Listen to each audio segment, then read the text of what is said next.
Wife refuses to work, forcing me to choose between my brother's future and our own family's needs. After our dad passed away, my brother stepped up to become our mother's primary caregiver. For 6 long years, he gave everything, his time, his ambitions, his personal life, to care for her. My hands were tied. I helped as much as I could financially, but we had just welcomed our second child right after Dad died, so our world was already spinning. Life felt overwhelming, but I tried to be there in any way possible. Now, things have changed a bit. Our kids are in school, and for the first time in years, I feel like I can do more. My brother, a guy with so much potential, sharp and compassionate in ways that put most people to shame, has put his entire life on hold. The thing is, he hates watching anyone he loves suffer. He told me once how much it meant that we never gave up on him, even when things got tough. That really hit me, because as a kid, he was a handful. He's on the spectrum, and it left scars, especially when it came to our family's finances. Sometimes I can hear the guilt in his voice. He'll say things like, "Mom and Dad would have been better off if they'd put me in a group home." I must have told him 1,000 times to drop that thought, but he can't shake it. The other night, we were playing WoW together, just the two of us, and I asked what he sees for the future. He admitted he wants to finish his degree. He was almost done with college before he dropped out to care for Mom. I asked him, if I paid for someone to help out with Mom, could you go back to school? And he said yes, with one big condition: the support has to happen in home. He is adamant about not putting her in a nursing home unless her doctors insist it's necessary, and that's non-negotiable for him. I brought this idea to my wife. She's sympathetic, honestly, but she feels our focus needs to stay on our little family, our kids and us. We had a bit of a spat about it, nothing dramatic but tense enough. I don't think she fully understands just how heavy a load my brother chose to carry, a weight that could have easily fallen on us. The truth is, I can't afford the level of help my brother would need to leave our mom in good hands while he goes back to school. Mom does qualify for some services, but they fall far short of what she really needs. And there's talk of cuts, so it's only going to get worse. What eats at me is thinking about my brother's future. When the day comes that Mom is placed into care or passes away, what will he have left? I want him to have a life beyond all this. But my wife accused me of putting my brother before our own kids and said it was insulting for me to ask her to pick up more work so I could give less to our family. My brother is my family, too. It stings. Bringing Mom to live with us isn't possible. Her care services are all tied to her state, and my wife has drawn a firm line about not sharing our home with someone suffering from dementia. So here I am, caught in the middle, feeling pulled in two. Does this make me the asshole? My brother has never asked me for anything, and he even admits that taking care of our mother was his own decision, one he's willing to live with, but I just can't watch him hand over all his dreams and do nothing. Update 1. I've been thinking for a while now about how to help my mother, and I've finally come up with a game plan. This weekend, while our kids are with their grandparents, I'm going to let my wife know exactly what I intend to do. I want to make it absolutely clear, I'm going to take care of my mother, and that's non-negotiable. Ideally, moving her here to Pennsylvania should only take about a year. Thanks to some amazing resources people have shared with me, I have the process laid out. I'll get her Medicaid sorted here and figure out the state-to-state transfer for her services, so there won't be any coverage lapse. Having a detailed plan is reassuring, but of course, I have backup options mapped out, too. Plan A is what I'm hoping for. My mother moves here smoothly, keeps her 35 hours a week of care, and my boss agrees to let me shift my schedule so most of my work is done from home, outside of major events. During those, if needed, I'll ask my in-laws to watch the kids, but if that's not possible, aftercare is available until 7 p.m. and is free since our children are still young. So one of us would just need to pick them up. If my boss gives the green light for a work-from-home setup, we'll have more income flexibility, especially since my brother's been paying for rent, but here, rent won't be an issue. She doesn't own a home, she rents, so consolidating expenses makes sense. Since food and other essentials come from our family budget, I plan to use part of her own income to cover a social day program for her. The average cost per day is about $80, and, combined with her 35 care hours, that should give her roughly 12 hours of coverage a week. I'll handle the rest, just like my brother has been doing, though he's gone above and beyond up to this point. I'm also considering some home improvements, a separate entrance for our finished basement, which has always doubled as our guest area but could easily be converted into a private apartment-like space for her. Since she's got dementia, she doesn't really need her own kitchen. She'll eat with us, but she'll have plenty of space for a fridge and her own things.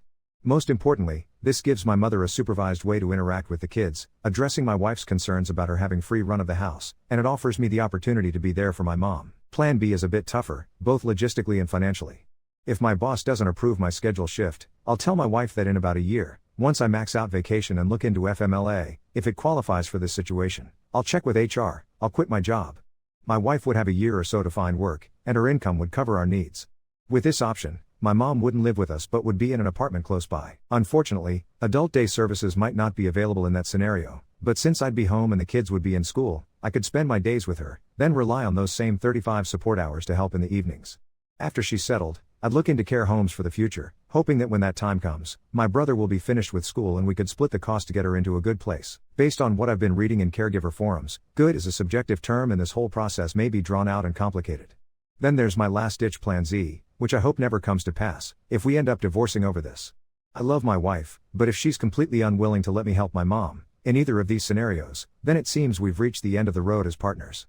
Still, if it comes down to that, I hope we can remain good co-parents. Not helping is just not an option for me. I need my wife to understand that. For anyone wondering about my mother's condition, she's still fairly capable. Her doctor always points out that physically, she's in excellent shape for her age. She's on 4 treatment for her dementia, something the doctor says we aren't sure helps, but at least she tolerates it well. She can dress, feed, and generally take care of herself. She just needs reminders sometimes, like wiping or dealing with an accident at night. Eating can be a challenge, since she only wants Chinese food or fried chicken, but my brother manages to get her to eat what she needs, just takes time, like with a small child. Despite her struggles, she's incredibly loving. Her doctors refer to her as presently demented, but I'm hopeful that since she still remembers my kids and sees them often over FaceTime, having her here in person will make the transition easier for everyone. Update 2. About 10 days ago, I noticed some interest in how things were going on my end, so I thought now would be a good time for an update. I chose to go with Plan A, bringing my mom to live with us, and so far, things have been going as well as I could hope for. We have our good days and our bad days, but overall, my boss and team at work have been nothing short of accommodating and genuinely understanding. Watching my kids spend real time with their grandmother while she's having more good days than bad has been such a gift. Even on her difficult days, her symptoms are minor, just little inconveniences. She's never aggressive or out of control. The move itself went astonishingly well. My mom handled the flight like a total champ, and she's adjusted to our home beautifully. I'll never forget the way her eyes lit up, her whole face shined like a Christmas tree, when she saw her grandkids again. It's moments like those that make the hectic days worth it. Of course, we're still wrestling with the insurance company to get HHA care for her, but at least they do cover 5 days a week at Social Day, and her medical team here managed to get her approved for OT and PT for maintenance. I was surprised to see just how well she's doing physically. Her physical therapist actually keeps remarking on her strength and how steady she is on her feet. If I'm honest, my wife isn't exactly thrilled with the arrangement. We're making it work, though. For now, my mom is staying in the basement. We haven't had a chance to put in the separate entrance, so that's on hold for a little while longer. It's definitely been an adjustment for everyone. Sometimes I joke that I don't think my wife likes having me home quite so much. My mom tries to connect with my wife, but it's more like oil and water. I'm hopeful, though, that in time it'll be more like oil and ginger. It takes some work, but when it blends, it's so much better. I truly don't regret this decision. I get to spend precious time with my mom, and our kids get to discover pieces of the amazing woman who raised my brother and me. I've dropped the whole job debate for now. We're making it work. My brother is starting his winter classes this year, and I honestly think, all things considered, this will be for the best. And for anyone curious, yes, I moved my mom in with us, but my wife is not responsible for her care at all. I moved my office down into the basement, so if I'm working from home, my mom's right there with me. When I have to go on site or out in the field, my boss's wife steps in. She says my mom reminds her of her own sister, and she really enjoys my mom's company.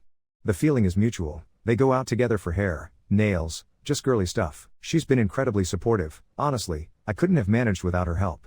We're managing. We have our challenges, sure, but I'm grateful for every day we get together. Update 3. I didn't plan to have a week like this. It started with a call from the day program, one of those quick, steady voices that make you sit down without realizing you did. My mom slipped out the front doors with another woman who used to be a school teacher. They didn't go far. A crossing guard spotted them and steered them to the fence outside the elementary school 2 blocks away. When I got there, my mother was humming and watching the kids at recess like it was a TV show she'd waited all week to see. She kept pointing at a boy in a red hat and saying my son's name in this soft, delighted way. She made eye contact with me and smiled like she'd been saving it. No panic, no scene, just this bit of her that walked straight toward the sound of children. We've added a GPS bracelet and chimes on the doors at home. The director set up a stricter sign out and paired her with a staffer who is both unflappable and impossibly kind. That night my wife sat across from me at the table and said, "I can't do an ER at 2 in the morning, ever." I told her I heard her. We put new rules in place about pickups and transport. It wasn't a fight. It was 2 tired people agreeing on a line. In the middle of all that, the basement became a construction zone. The separate entrance turned out to be less just put in a door and more welcome to the labyrinth of permits. We had to add an egress window because of code. A neighbor decided we were flipping the house into a duplex and called the township, which earned me a yellow paper taped to our door that made my stomach drop. My boss's brother is a retired contractor and showed up with coffee, a tape measure, and a laugh like a church bell. He walked me through the inspection checklist line by line and told me exactly where to push and where to shut up and nod. We passed. When the door finally went in, my mom stood in her little apartment and called it my cottage, like she was visiting a friend by the sea. She's sleeping better down there. I'm still right across the room during the day, but at night she has that feeling of a boundary, hers, not ours. We had another surprise, the good kind and the complicated kind. I was going through the suitcase she brought up from my brother's place, the one with a broken zipper that never closes flat, and a manila envelope slipped out. Inside was a savings book from a credit union 3 towns over, with my father's handwriting in the margins. The last line showed a balance that made me sit down, not life-changing, but enough to matter. It wasn't hidden, it was just there, waiting the way paperwork sometimes waits in families. I took it to the credit union with my mother. She signed with her slow, careful hand. The manager was kind and hated how long their process takes and did what she could. We spoke with an elder law attorney the next day to keep us from stepping into Medicaid quicksand. We used part of it on things my mom needs that Medicaid doesn't touch, dental work that stopped her flinches when she ate, new hearing aids that made her smile at the window because she could hear the wind again, the door and safety equipment for the basement, and a prepaid burial plan so my brother and I never have to make those decisions with shaking hands. The attorney called it a spend down with dignity, which felt like a phrase a person would roll their eyes at, but I didn't. There's still a chunk left, and between that and what's covered, I was able to add one more day of adult day to her week and book a standing Saturday afternoon caregiver so my wife can have the house back to just a sometimes. I saw her shoulders drop the first time we waved my mother off and had 4 hours where nothing beeped or chimed. HHA finally got approved and then immediately taught me why people groan when they hear the acronym.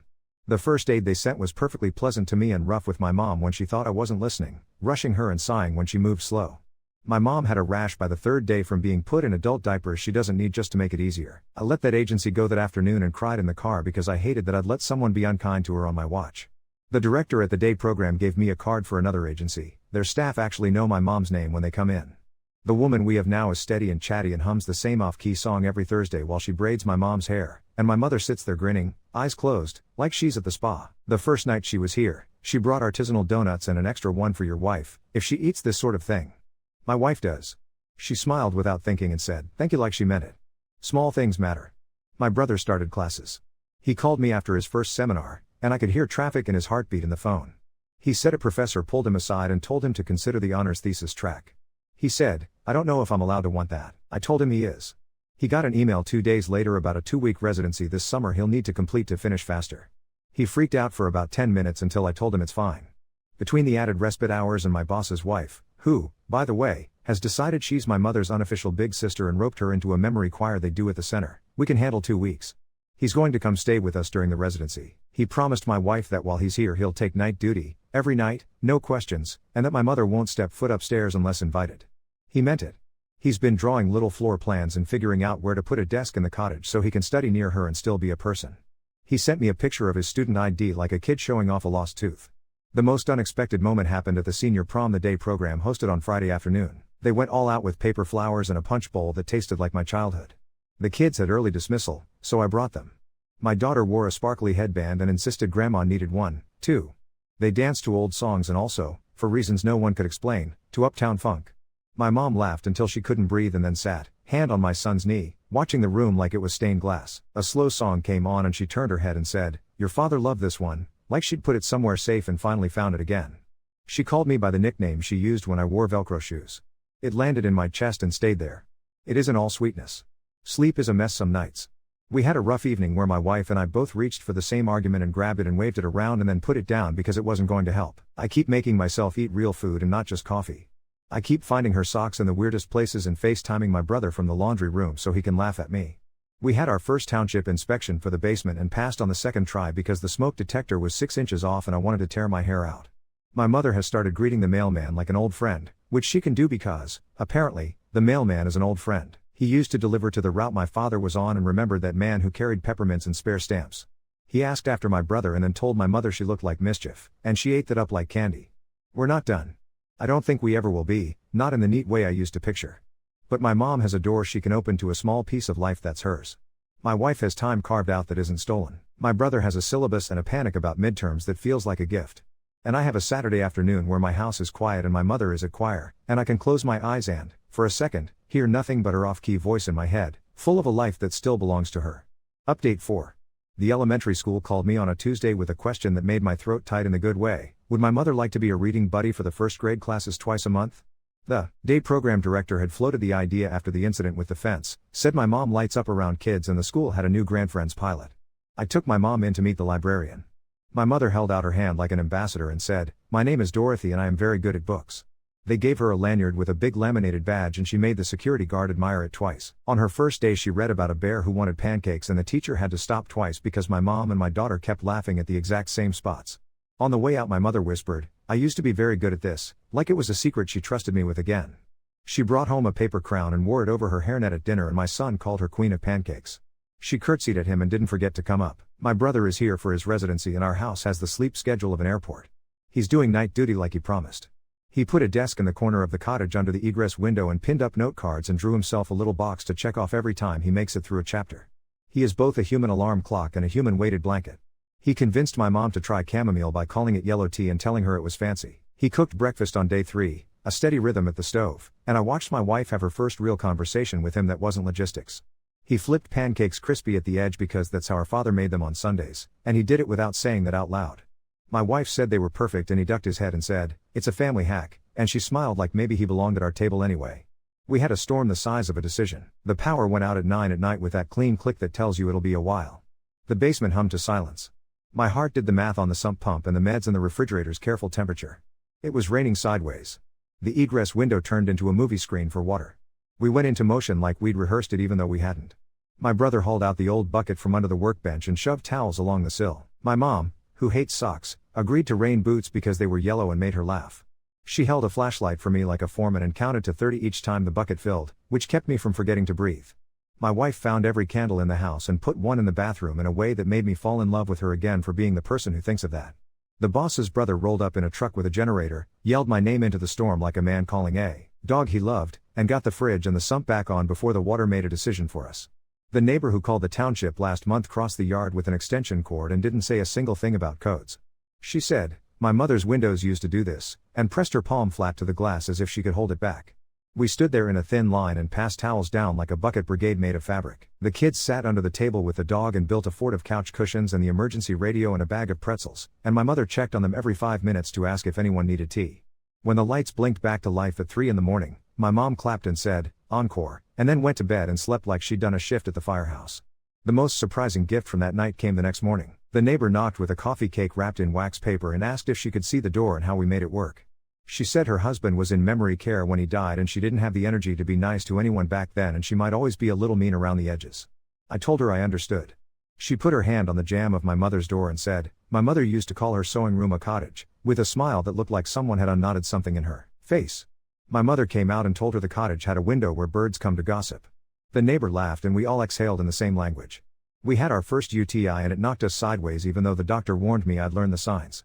My mom folded and unfolded the same hand towel for 20 minutes and couldn't tell me why my face looked like mine. Urgent care is fluorescent and too loud, but the nurse whispered and told my mom she liked her shoes and took her time with the catheter kit like she had all day. We left with antibiotics and a list of foods the doctor says she'll actually eat on them and a reminder that infections are sneaky. 2 days later she looked at me over her cereal and said, "I went away for a bit," and patted her chest in apology like she'd bumped me in a crowd. I told her it was okay.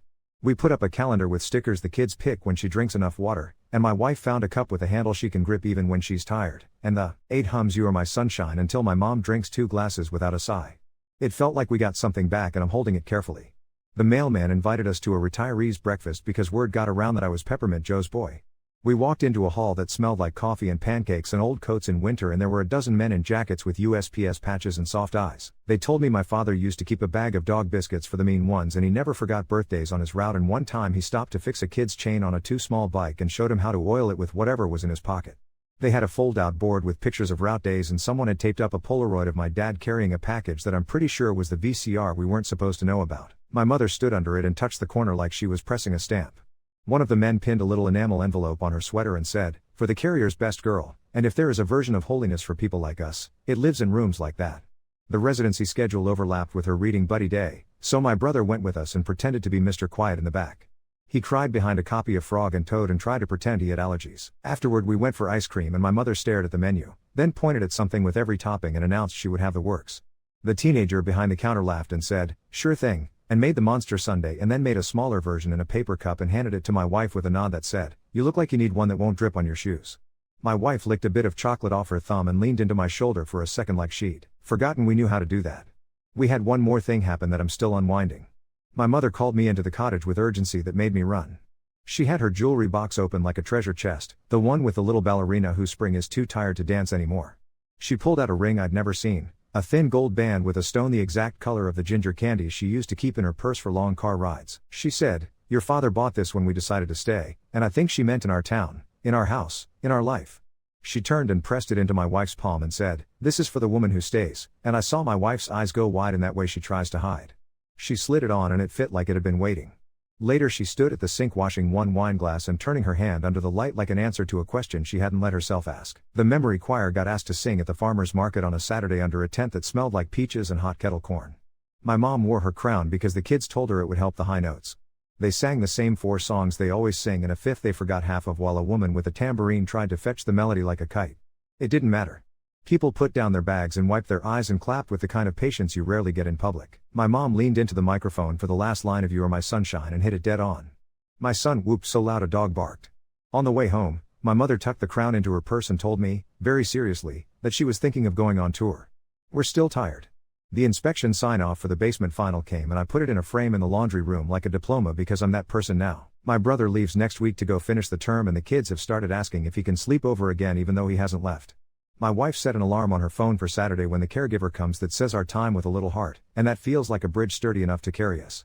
When I put my mother to bed tonight I tucked her blanket around her knees the way she likes and she told me, "You always were a good helper," and I stood there with my hand on the quilt and thought about how much of a life is just that, helping, carrying, making sure someone has the right cup in the right hand at the right table. It's not neat. It keeps surprising me. It keeps feeling like hours. Update 5. The letter came in a fat white envelope with urgent redetermination and read across the top, the kind of mail that makes you put down your coffee without sipping it.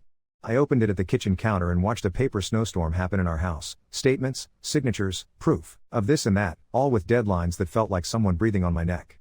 I stacked and sorted and swore under my breath. My brother FaceTimed in and made a spreadsheet that would make a librarian weep with joy. The elder law attorney called it housekeeping with a voice that tried to make it sound smaller than it is. My mother sat beside me and licked envelopes with grave concentration and told me I was a very serious fellow, which I decided to take as encouragement. We turned it in a day early. The approval notice came on a Wednesday afternoon, and I put it under a magnet shaped like a pineapple and stood there a minute longer than I needed to, letting my shoulders come down out of my ears. My mother's second month as a reading buddy came with a twist. The school librarian asked if she would do the community helpers assembly and read on the stage. My mom said yes like she'd been waiting her whole life to be asked. We borrowed a navy cap from the retirees' breakfast crowd, an old postal hat with the patch still sewn on, and the principal, a man who talks to first graders like they're a small city council, introduced Mrs. Dorothy, our grand friend and book expert. My mother walked out with her lanyard and bowed. She read about a pigeon who wants to drive a bus and paused to scold him gently in the exact same tone she used when I was 8 and trying to sneak a second popsicle. When the kids raised their hands for questions, a boy asked if she had ever gotten lost. She looked at him like he was asking about the weather and said, "I knew where I was, but the place forgot me," and the room made this soft, collective sound I don't have a name for. On the way home she looked out the window and said, "Your father would have stood in the back and cried," and I said, "He would have," and we let the quiet be big. We had our first proper Halloween as a household that contains a cottage. The kids decided we were all going as the mail. They built a cardboard mail truck with my brother on speaker walking them through axle placement like he was mission control, and my mother insisted on being a letter carrier. The retirees had a jacket in a closet that fit her like it remembered her shape, and someone dug out a blue satchel with a worn strap and a handful of those little rubber bands they use for bundles. She wore the crown tucked into the strap because the kids said it made her faster. Every third porch, someone would see the patch and tell her about a carrier they loved, and she'd salute and say, "Peppermint Joe was mine," like a password. She put a fun-sized Snickers in the neighbor's mailbox and giggled like a conspirator. The crossing guard who found her the day she slipped out waved us across the street like we were a parade and told her she was the only letter he'd never returned to send her. She went to bed with chocolate on her lip and the satchel on the chair like she was ready to clock in if anyone called. We had a scare 2 mornings later that started with a thud and my heart doing the kind of math it shouldn't have to. She'd tried to open the cottage door and stepped into her slippers with only half a foot. She sat down fast, startled but not hurt. No fracture, thank God. Just a purple bloom on her hip that made her wince and then admire it like a weird badge. We added a motion light that glows low and warm by the door and a little strip of tape where her heels should go. I bought her a cane online that was the color of a penny, and she named it Penny like it was a pet and leaned into the name harder than the handle. She tells everyone Penny is her assistant. The aide showed her how to stand up with her nose over her toes, and now she says it like a rhyme when she moves. Nose over toes, Dorothy, nose over toes, and she does it, steady as a metronome. Infusion day has become a kind of ritual. She calls it her brainwash and tells the nurse she likes it because it tidies up the corners. There's a volunteer there who keeps butterscotches in a little glass jar with a lid shaped like a daisy, and my mother takes one and tucks a second into her shoe for later, which drives me bananas and makes her cackle. The MRI came back unchanged, which the neurologist said like it was a small victory we could put in our pocket. We celebrated with waffles at the diner where the waitress calls my mother Han and brings her a coffee cup full of whipped cream because she caught me sneaking it onto my mother's plate last time. My wife and I got a Saturday that felt like an actual date and not just a truce. The caregiver showed up with a new braid for my mother and a pink box of donuts and told me to go. We went bowling at the place with the sticky shoes that smell like high school and old popcorn. My wife beat me by 30 pins and didn't even pretend to be sorry. At one point she sat back on the plastic seat and held her hand under the neon and turned the ring my mother gave her so the stone flashed ginger gold, and she said, "I'm going to resize the band," like a statement and not a question. At a tiny jeweler on Main she learned it was citrine, November, good for joy, the woman said, and my wife laughed this short, surprised laugh like a hiccup. On the way home we picked up a container of soup for my mother and argued gently about whether or not a person can, in fact, bowl a turkey after a 2-decade break. We kept score in the car like kids and didn't talk about logistics once. There was a night when the sun went down and took a piece of my mother with it. She shut the cottage door and slid the little chain we installed and told me through the wood that the landlord was coming, and she didn't have the rent. I sat on the floor with my back to the door and slid a note under it like we were 12 and grounded. It said, "It's paid.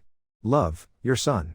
She slid it back with a shaky pen line under son, and then she opened the chain and let me in and made the bed while I was still standing there, nervous and stupidly tall for that room. I put a $10 bill in the little jar by her lamp and wrote rent on a strip of tape and she tapped it like a knuckle on a good table. When we sat on the edge of the bed, she leaned her head on my shoulder for exactly 3 breaths and then asked if we had anything salty. I brought her pretzels and water in the cup with the handle, and the next morning she told me the landlord never showed and she got him good. My brother called from campus with his voice too high, which means he got good news and doesn't trust it yet.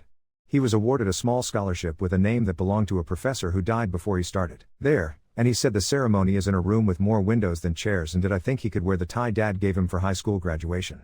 He's coming home for a weekend to see the kids' school play and take 2 night shifts in a row because that's what he offered without me asking. He told me about a classmate whose mother keeps her car keys in the freezer so she can't find them and how they sat outside the library and traded tricks that aren't really tricks, just hope with schedules. He started a campus dementia friends training and sent me a picture of 10 kids making the sign for remembering with their fingers on their temples and I cried in my parked car like a cliché. We hit a snag with the aide's schedule that looked like it might turn into a bigger thing and then didn't. Her daughter got sick and she called me at 7 in the morning with a voice caught between apology and worry. I called the agency ready to fight and instead got a woman named Cicely who said she hates how tight their staffing is but she was going to put my mom on her personal list and she did. She came for 3 afternoons herself. She hummed the same tuneless song and brought a bag of clementines for good luck and told my mother that squeezing them is the secret to staying young. My mother believes her and we have a bowl of oranges on the counter now that looks like a little sun. The neighbor with the hard mouth and the soft story came by with a thimble and a spool of blue thread in a Ziploc and said, "These were my mother's, like it might be too heavy," and my mother slid the thimble on her finger and called it a helmet and saluted. They sat at the table and talked about hemming pants and the way elastic is both a miracle and a lie. She asked about the door, about the inspection, about the storm. We talked about sump pumps like we were discussing philosophy. She said, without looking up, "I wasn't kind for a long time," and my mother said, "You are now," with a certainty that made the neighbor flinch like she'd been blessed against her will. We had parent-teacher conferences and the teacher pulled out a picture my daughter drew without any fanfare. It was my mother with a crown and a mail bag and a bubble that said I am very good at books. The teacher said my daughter reads with her mouth open when she's excited, just like her grandmother. We put the paper on the fridge next to the Medicaid approval and the inspection sign-off and the dumb magnet shaped like a pineapple and it looks like a strange, perfect museum of our year. Tonight, after yellow tea and a long argument with Penny about whether she should sleep by the bed or the chair, bed 1, I tucked my mother in and she reached up and patted my cheek with the flat of her hand like she was smoothing out the day. She said, "You look like the boy who ate the last peach," and I said, "I did, because there was one left and I did," and she laughed without sound. My wife stood in the doorway and turned the ring with her thumb the way she does when she's thinking, and after we closed the cottage door we did the little dance we do in the narrow part of the hallway where we decide who's going first. It's getting colder. The birds still gossip at the window and my mother tells them to settle down like they're children in a library. We're not any less tired. The chores multiply like rabbits. But something is knitting itself together in this house. Small stitches, even tension. I keep handing over the right cup, the right shoes, the right word in the right moment, and sometimes, more often than I expected, it feels less like loss and more like a long, particular kind of love.